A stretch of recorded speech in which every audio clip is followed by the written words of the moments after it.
So who knows who Bob Ross the painter is? I was a big fan growing up, watching him make these amazing paintings. You would think he was finished, and then all of a sudden he'd say, "Here's your bravery test." And he'd take Van Dyke Brown or alizarin crimson, and he'd just whip it down the middle of the canvas. And I'd think, what are you doing? You're ruining this painting that you just created. And then he'd make some amazing bridge or a tree, and the painting was even better after that.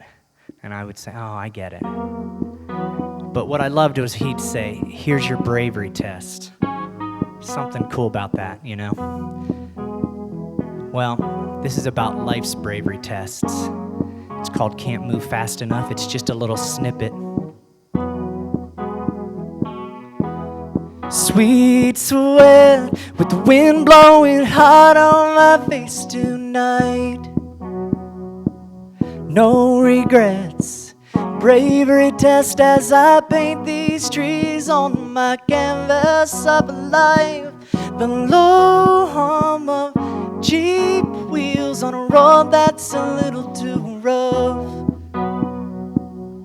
Full tank driving these dreams, and the radio blasting one headline. I need to kiss your face, do whatever it takes to get that rush. Whoa, I need to swim in your touch. I can't move fast enough to get to your love. Oh, I can't move fast enough. Ooh.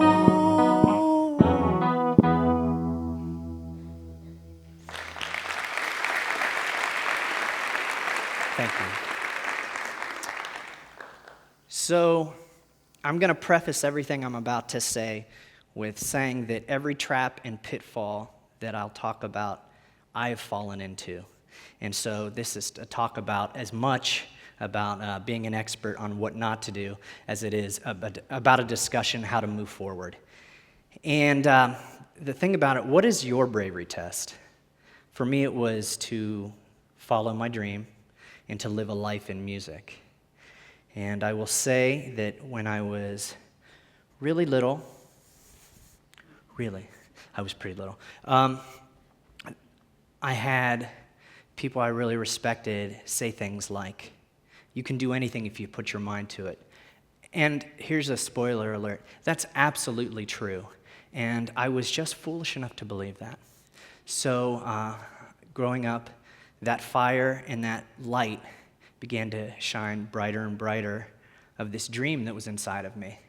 And the funny thing about that is it burns pretty hot, and it ends up attracting another type of person. And right on the cusp of adulthood, actually it isn't a person, it's a kind of animal, and I won't say what kind of animal it is, but I will say they come in sheep's clothing. And they come with a smile, and the message becomes something like, yeah, your dream's great and everything, but what you need to do is you need to get a safe, secure job, maybe something that'll, yield you a weekly paycheck or a bi-weekly paycheck, something secure, maybe something in corporate America or something like that, and let me just describe what they look like. They have never, usually 90% that come like that, they haven't even attained their own dreams. So here's what I'd recommend. Don't listen to them. They have no idea what they're talking about. They haven't even attained their own dreams. They know nothing about your dream. So that's what I'd recommend. Do not argue with them. Just smile and nod and wait on them to go away. Because eventually they have to eat. So, or you could do what I did, which is you could wuss out and give in to the fear and doubt and take a job in corporate America. That's what I did. and because doubt and fear began to creep in, and that seed that had been planted started to get squashed a bit. So I spent maybe a total of 20 years in corporate America, but around year 12, I'm a slow learner. Around year 12, I started asking myself, is what I do important? And the answer was no. And is what I'm going to do make a legacy? No. Then I started asking myself other questions, such as, I wonder what would have happened if I had lived a life in music. I wonder if that would have been, would I've made it? Would I've been happy? And once you start asking those questions, you're in trouble, because you know that when you're 60, 65, 70, that stuff's just gonna, be you're gonna be full of regret. So the thing about it is, I started realizing I needed to do something about that. So I began to write songs. I'd already been writing songs, but I began to write better songs, and I began to perform them, figured out how to record them, worked with a community of other songwriters to get better at that, networked with other songwriters, figured out other streams of income, such as commercials, television, and movies, so that I could counterbalance a corporate America income and figure out how to leave that world so that I could follow my dream. And after 20 years, I was able to finally let that go and live a life in music. And I will say that I've never been happier, because it is the thing I love to do. And I've never been more true about who I am than when I am doing music and talking about what I believe in as it relates to music and telling my story. I will say that when you let fear and doubts creep in like it did me, and you make compromise like that, you end up making compromise after compromise after compromise, till the life that you had been living doesn't even seem possibly real to what you thought you could have lived. So the fact of the matter is, I made mistakes in that process, in that 20-year period. One of my relationship with my son had tanked, basically, and we hadn't talked for 5 years. I was really, really regretful of that, and I would reach out to him, and he just was not ready to talk to me at all. And at a certain point, I didn't have another recourse, so what I did was I gave it up to the universe. I wrote a song about it, told of my feelings in my heart, and in that process, after 5 years of him not communicating with me, the day after I wrote that song, he emailed me. And you can tell me that's coincidence, you can tell me that, but there's no way I'm ever going to believe that, because I believe that was a cosmic event that occurred. And I put it out there as a prayer in music to the universe, and it responded back to me. The song I wrote was a song called Swept Away, and it's the most about me that I've ever written.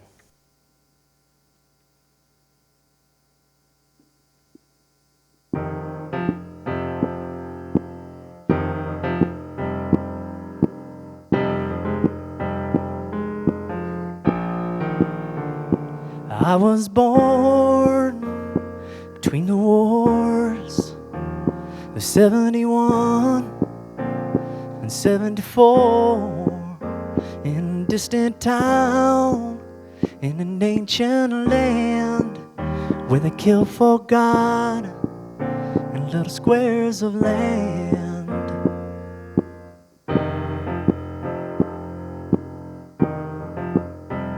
I was sold by a holy man where Jesus stood with outstretched hands. And I was shipped to the States, and it's where I stayed, and it's where I prayed to be swept away, swept away. Lord, I did pray to be swept away. I grew up bitter, and I grew up jaded with precious time. You know that I wasted. No more blaming and no more hating. Yeah, I do pray to be swept away, to be swept away, swept away. Lord, I did pray. swept away. Don't know what's next, but I know I'll pay for those I've hurt and mistakes I've made. A lover lost and a son betrayed. Yeah, I hope and pray they'll be whole someday. When I die, don't bury me near a running brook or an old birch tree. Burn my bones in flashing flames, back to dust to be swept away. Swept away, swept away. Burn my bones in flashing flames. Release me from these earthly chains. Back to dust, back to dust, to be swept away. I was born between the wars,